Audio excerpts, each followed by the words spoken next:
ఏకశిల పార్కులో ప్రతి సంవత్సరం బ్లడ్ డొనేషన్ క్యాంప్ అనేది మా వాకర్స్ అసోసియేషన్ వాళ్ళు అనేది నిర్వహిస్తారు.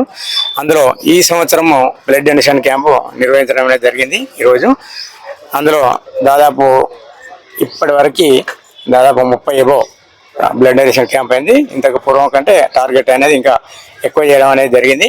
బ్లడ్ డొనేషన్ అనేది ఒక జీవితాన్ని కాపాడేది. డొనేషన్ అనేది అల్కగా అనుకుంటున్నాం కానీ అది వేరే ఒక జీవితాన్ని కాపాడడం అనేది ముఖ్యం. ఇది ప్రతి ఒక్కరు కూడా ఇది నేషనల్ ప్రోగ్రామ్. యాక్చువల్గా ఇదేదో ఇండివిజువల్గా ఎవరో చేపట్టేది కాదు, ఇది నేషనల్ ప్రోగ్రామ్ అంటారు. దానికి ప్రతి ఒక్క వ్యక్తి కూడా స్పందించాలి. అందులో వాకర్స్ ఇంకా ఎక్కువ స్పందించి బ్లడ్ ఇవ్వాలనేది అందరినీ కోరుకుంటున్నాం. మనం దేశానికి ఏదో రకంగా సహాయం చేస్తాను అనేది అనుకొని మనం చేయాలనేది నేను నా విజ్ఞప్తి. రవీందర్ రెడ్డి, ప్రధాన కార్యదర్శి.